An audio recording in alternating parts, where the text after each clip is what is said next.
chicos.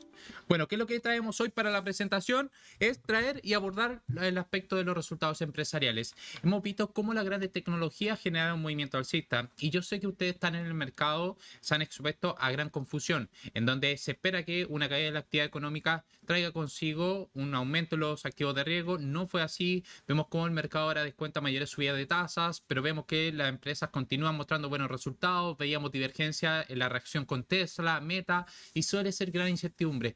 Toda esa incertidumbre la vamos a bajar y que ustedes puedan entender la importancia de que los mercados son dinámicos, ir entendiendo el contexto y en base a eso nosotros podamos ajustar las perspectivas. Muchas gracias, saludos a todos y abordemos este tema. Voy a desactivar mi cámara por los comentarios que he recibido en torno a de que se pierden parte de la presentación. Cuando tenga que hablar con ustedes voy a activar nuevamente la cámara. ¿Ok, chicos? Ok, voy a desactivar y comencemos. Bueno, la presentación del día de hoy trae como título: las grandes tecnológicas harán subir las acciones. Y es esto, ¿por qué nos preguntamos esto en el mercado? Voy a activar nuevamente la cámara. ¿Por qué nos preguntamos esto en el mercado? Porque sabemos que a largo plazo las tendencias de las acciones van muy en línea a los beneficios empresariales, o lo que también se puede conocer como EPS. A largo plazo, un inversor se fija en los resultados empresariales y en la capacidad que tenga cada empresa para poder solventar este crecimiento de los beneficios. Para bajarlos de manera muy simple, un inversor quiere que la empresa haga dinero, lo más simple posible. Pero acá empezamos con muchas aristas en donde vemos que la tecnología ha sido el principal líder. ¿Por qué? Por un motivo: IA. ¿Ya? ¿Es esto un fenómeno? No. ¿Por qué se fijan tanto las personas en la inteligencia artificial? Principalmente porque es el sector que tiene mayores probabilidades de crecimiento. Y como hemos enfatizado en cada seminario, las inversiones son probabilidades. ¿A dónde se va el flujo del dinero? A donde esté IA, el sector con mejores perspectivas. Esto ha pasado anteriormente. Exactamente, ha pasado con la industria del cannabis, ha pasado también con la impresora 3D, ha pasado también con las perspectivas en torno a la biotecnología, al litio. Estos son fenómenos recurrentes que pasan en el mercado. ¿Por qué? Porque intentamos adelantarnos al futuro. El problema y donde nosotros como inversores vamos a destacar es saber si el precio que se está pagando actualmente es un precio justo con las perspectivas a futuro, y saber que estas perspectivas se pueden cumplir o no. Y ese escenario de incertidumbre es el que trae los ajustes que vamos a ver ahora en las acciones. Ahora sí, desactivo la cámara y comencemos este análisis. Bueno, primero, la parte macroeconómica. Esta semana va a estar principalmente centrado en Estados Unidos. Vamos a tener la decisión de tasa de interés y también las nóminas no agrícolas. Por lo que es una semana que el inversor va a tener que estar muy pendiente de los datos económicos. ¿Y cuál es la pregunta que hay en el mercado? ¿La Fed va a posponer los recortes de tasa de interés? Es decir, comenzábamos un año con 6 recortes de tasas y ahora vemos que la probabilidad ha caído a un recorte de tasa. ¿Por qué se debe esta dinámica? Bueno, generalmente a mí me gusta centrarme en las condiciones financieras. Este índice de las condiciones financieras nos va diciendo qué tan restrictivas están las condiciones y si podríamos ver un escenario alcista o no.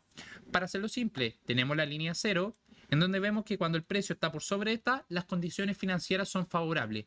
¿Qué quiere decir que una condición financiera sea favorable? Es favorable optar por crédito, es favorable para el crecimiento empresarial. No estamos viendo condiciones restrictivas. Y es esto justamente lo que la Fed no quiere en un entorno de alta inflación. Exacto, Cristian. No es tan sencillo, porque el arte de invertir está en ver cuáles podrían ser las perspectivas a futuro. Y es ahí donde nosotros deberíamos ajustar nuestras variables. Bueno, continuando con las condiciones financieras, vemos que está en un nivel positivo, en nivel 1.04, entonces estamos viendo que sugiere que la política podría ser insuficiente para combatir la inflación. ¿Por qué? Porque la Fed quiere que esté en terreno restrictivo, como lo tuvo en gran parte de 2022, para enfriar la actividad económica. Actualmente estamos viendo este fenómeno que con el nivel actual de las tasas de interés, las condiciones financieras aún siguen siendo expansivas, lo que indica que podría mantenerse mayor actividad económica y es lo que hemos estado viendo. Entonces, como Powell ha indicado, no tiene prisa en reducir las tasas y los últimos datos no muestran ese progreso, es decir, condiciones financieras laxas. Vemos un IPC en incremento, en donde el mercado laboral se mantiene estable. ¿Qué es lo que sucede? Bueno, mantengamos las tasas de interés en terrenos restrictivos. Y es eso lo que está interiorizando el mercado y en donde vemos que las condiciones financieras nos han demostrado que aún no es restrictivo.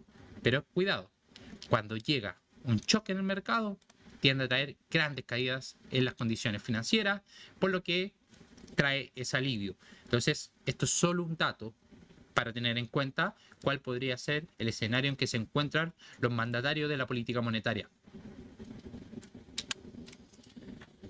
Vayan dejando sus preguntas y las voy a ir abordando a medida que avanzamos el video. Bueno, otra cosa que nos gusta vigilar para saber qué es lo que podría pasar con las tasas de interés es la curva de tasas, en donde vemos la tasa de interés actualmente en un nivel de 5.5%, el nivel más restrictivo de los últimos 15 años, y también qué está pasando con esta curva de tasa que se encuentra invertida. Recordad, la curva de tasa mide los rendimientos de los bonos de 10 y a 2 años. Lo que estamos viendo es una curva que permanece invertida y probablemente durante el periodo más largo de su historia. Y acá quiero matizar con ustedes. Yo sé que muchas veces los analistas abordan este escenario de la curva de tasas invertida, pero ¿qué nos quiere decir? Hagámoslo también de manera sencilla para que puedan entender. ¿Qué es lo que ha sucedido con la curva de tasas? Bueno, veíamos cómo llegó el crash COVID con esta línea gris. Todas estas líneas grises son escenarios de recesión.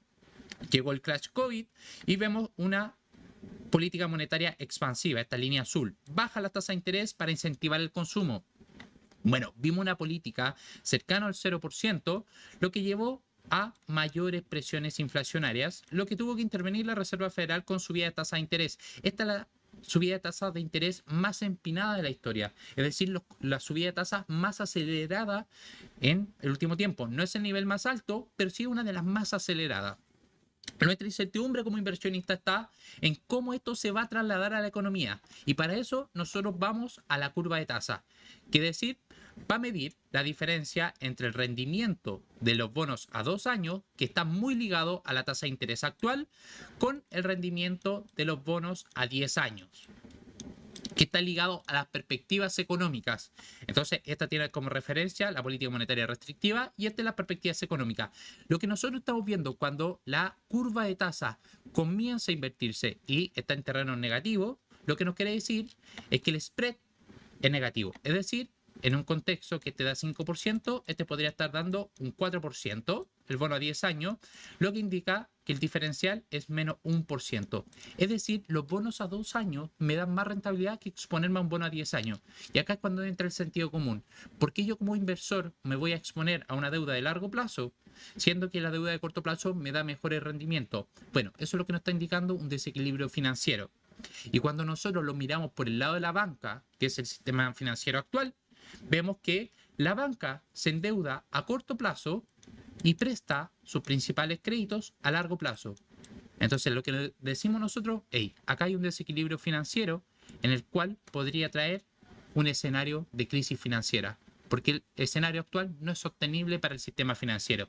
Y esa es la incertidumbre que estamos viendo ahora, en donde bastantes economistas decían que teníamos que llegar a una recesión, pero aún no ha llegado.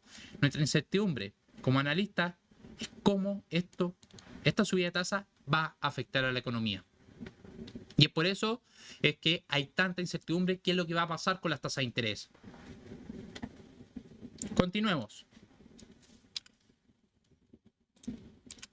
Bueno, también cuando nosotros miramos la reserva, acá es lo que estamos comentando, la tasa de interés con el bono a 10 años y el bono a 2 años, nosotros si queremos tener un indicador adelantado de la liquidez y también de las perspectivas que hay en torno a la tasa de interés, nos vamos al rendimiento de bonos de 2 años, que como comenté, sigue siendo estos se conocen como bonos de cola corta, por lo que podríamos ver cómo se está poniendo la parte de renta fija al escenario de tasa de interés.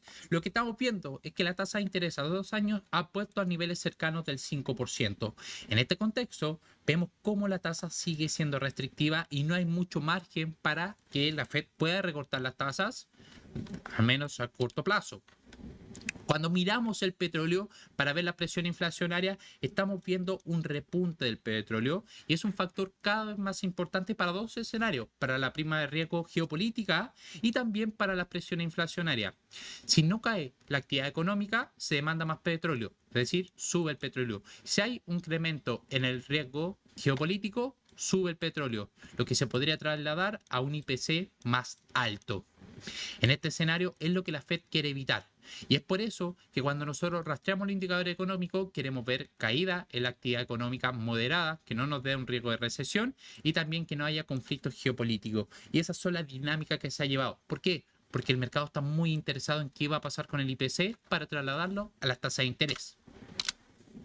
Luego, si miramos el aumento de los precios del petróleo y la inflación actual, están generando temores sobre una segunda ola inflacionaria. Esta ola inflacionaria la vimos en la década de los 80, donde vimos una caída de la inflación, se creía combatida, esta lucha se había creído ganada, pero luego vimos un segundo repunte de inflación que trajo esa caída en el mercado. También, cuando miramos las expectativas de tasa, bueno, vemos que en enero el mercado esperaba estos 6 recortes de tasas de interés, los cuales ahora se han moderado a un recorte. Entonces, el mercado aún está descontando un recorte de tipo de interés a finales de año. Entonces, como podemos mirar en esta gráfica, la caída de las expectativas de tasas, es decir, esta, ha llevado al oro a empezar a corregir producto de unos rendimientos reales que se podrían mantener positivos por más tiempo. Es decir, esta divergencia es la que está llevando al oro actualmente a corregir. Recordar, para aquellos que quieran ver sobre el oro, este día, hoy, el lunes, a las 3, disculpen, hora Chile, voy a estar realizando un análisis más profundo del mercado del oro. Ok, entonces, si comparamos el comportamiento del oro durante el ciclo del ajuste anterior, es decir, el que finalizó en 2018, con este del 2023, podemos anticipar una consolidación a corto plazo. Entonces es probable que se produzcan aumentos más adelante en el ciclo, posiblemente debido a una revalorización de los recortes de tasas, por lo que podríamos esperar que ahora el oro esté corrigiendo a la baja a medida se comienza a consolidar esta posible subida o esta posible detención de subida de un terreno restrictivo en las tasas de interés.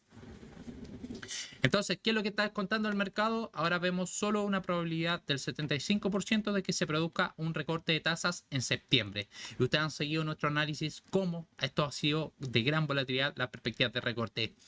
También tenemos que destacar que los datos implícitos con los contratos han cambiado respecto a la reunión anterior. Ahora se mantiene en que la tasa sea del 5.33% y para el próximo año de un 4.4%. Esas son las perspectivas que están destacando el mercado respecto a las tasas de interés.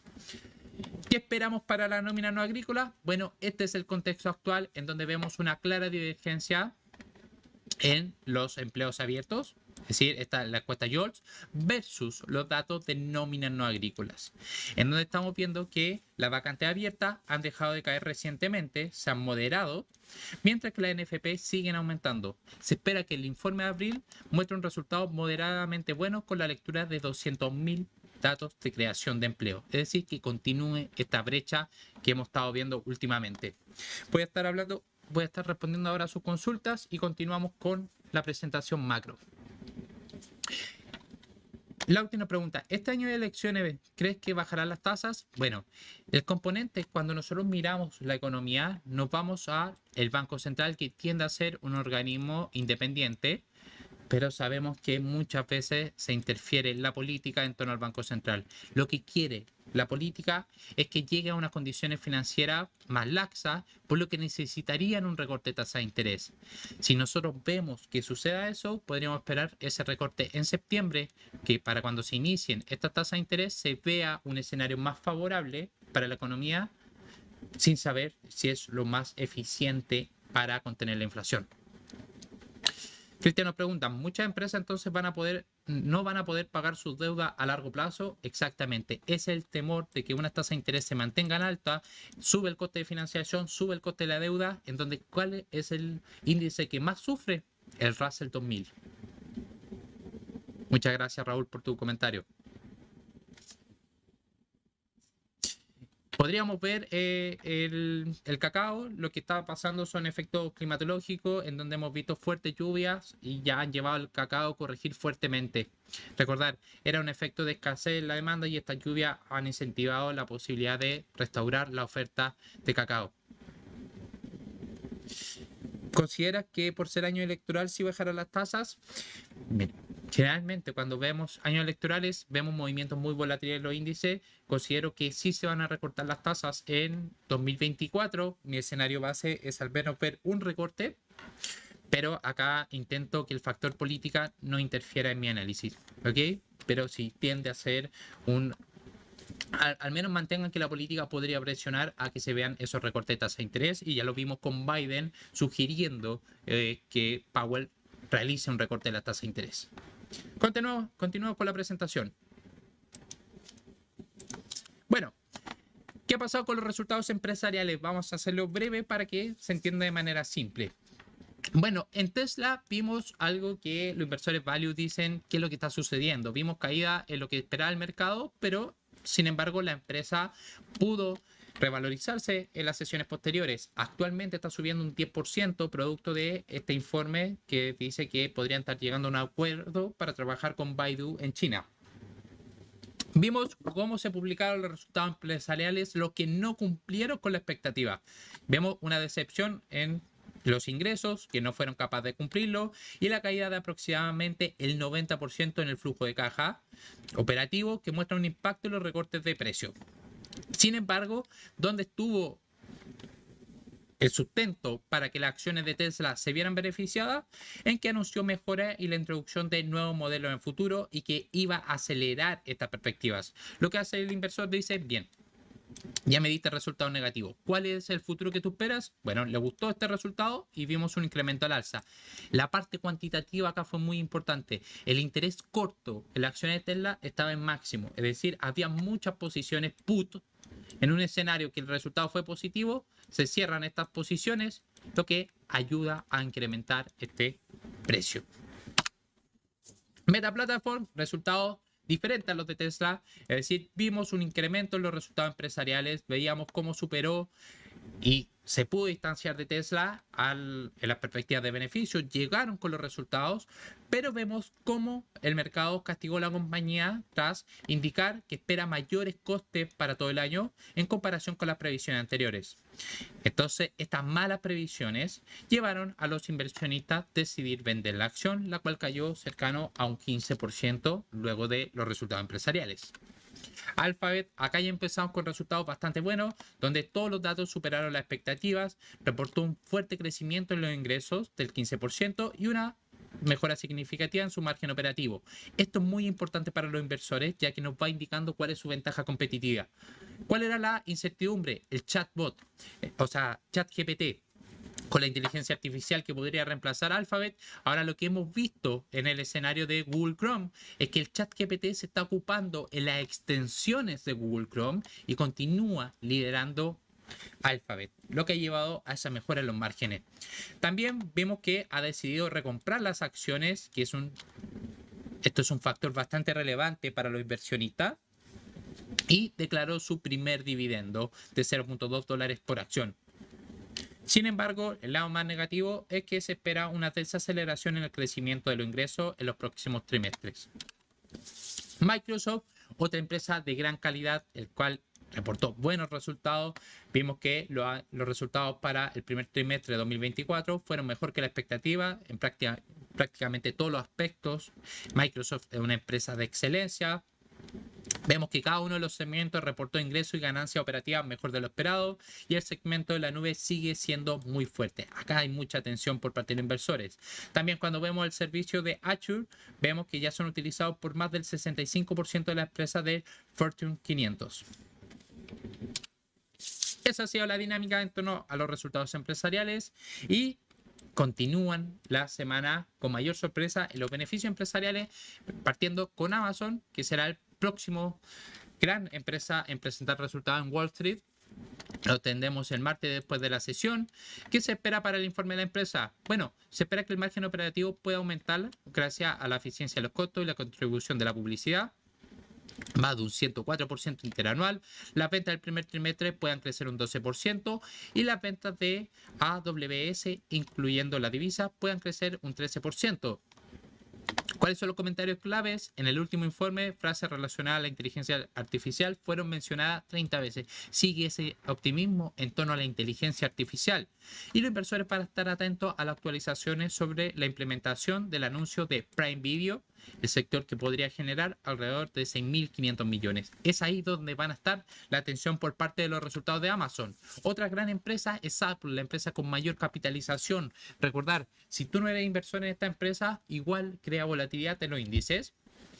Vemos que el desafío principalmente va a ser para los próximos trimestres es mantener la venta de sus productos frente a la competencia y sobre todo con las ventas de iPhone que en China han caído un 24% según Counterpoint de Research. Se espera un aumento en el precio promedio de los productos, especialmente en el iPhone 15 Pro, compensan ligeramente el volumen de venta más bajo. Es esa la incertidumbre que está viendo el inversor. ¿Qué es lo que quiere ver? Un incremento en la demanda de su producto estrella. También hemos visto cómo estas gafas han traído una decepción por parte de los minoristas en torno a no tener la demanda esperada. Entonces, la incertidumbre está en cómo va a estar la demanda de sus productos en Apple. Y finalmente, AMD. Sabemos que Nvidia sigue siendo el líder en el segmento de centro de datos, pero AMD está alcanzando a Intel. Intel presenta resultados mixtos, lo que también podría proyectar un lanzamiento de AMD. ¿Qué es lo que vamos a esperar? Se espera que el mercado de centro de datos o data center, que está dominado por Nvidia, crezca entre un 20 y 30% interanual. Acá lo que se espera es que AMD pueda empezar a ganar cuota de mercado.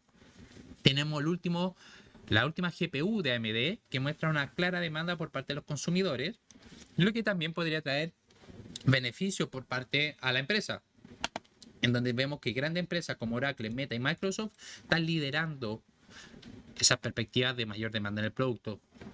Entonces, actualmente, ¿cómo llegaría AMD? Con 45% sobre los máximos históricos. O sea, está un 45% de los máximos históricos, pero en términos del mínimo, la compañía ha ganado más de un 180% desde que comenzó este auge, las perspectivas de la inteligencia artificial.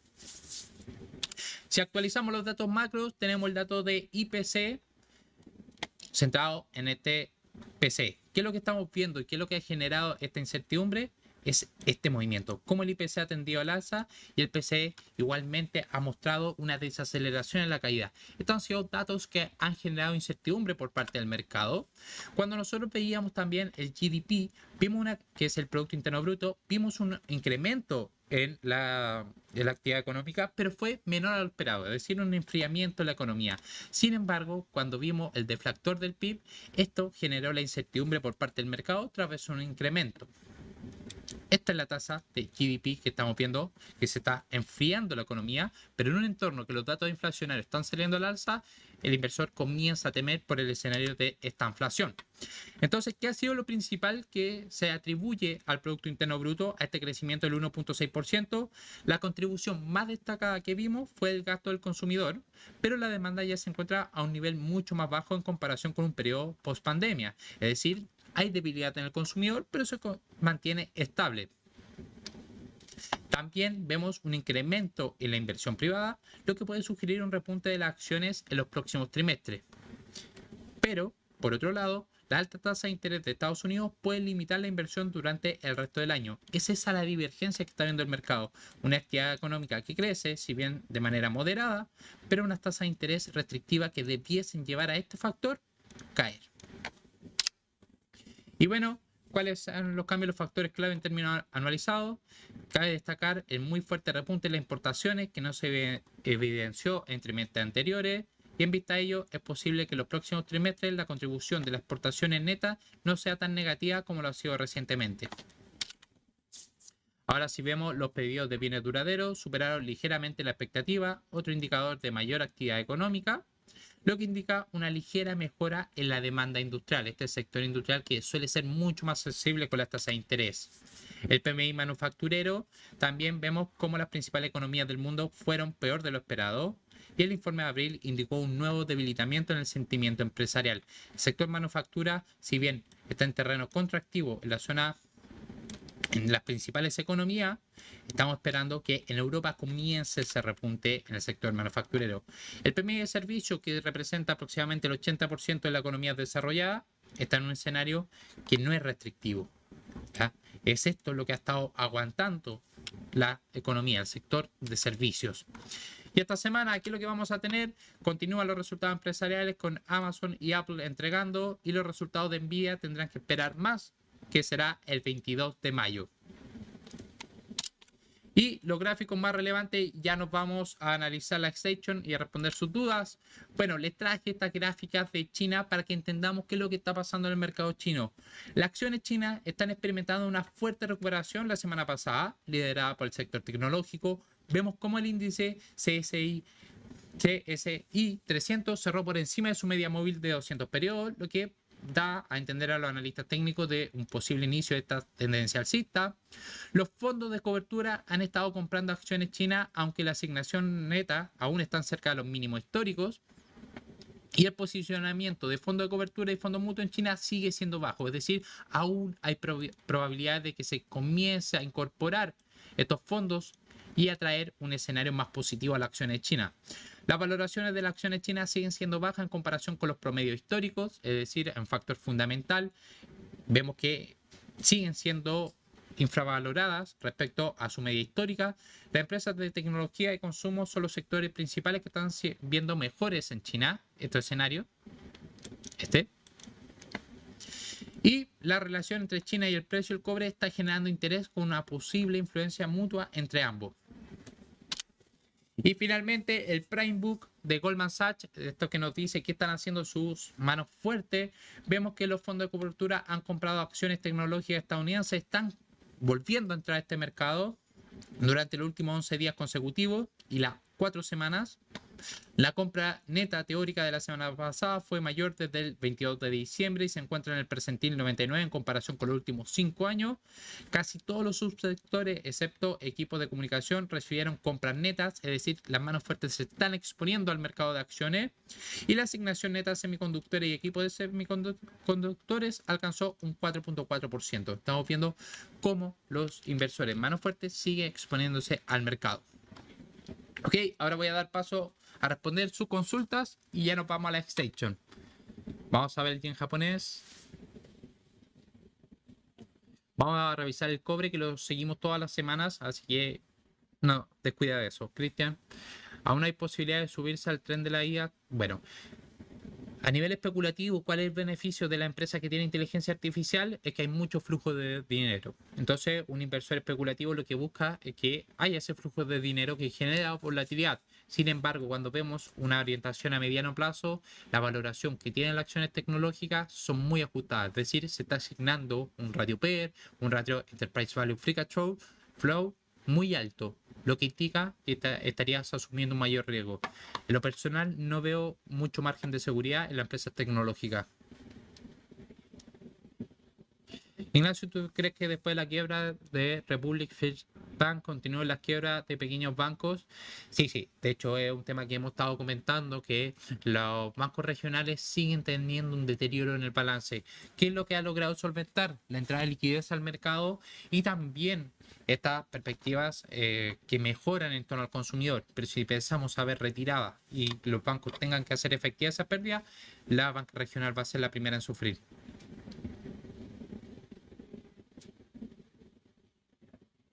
¿Qué puedo decir sobre la inteligencia artificial?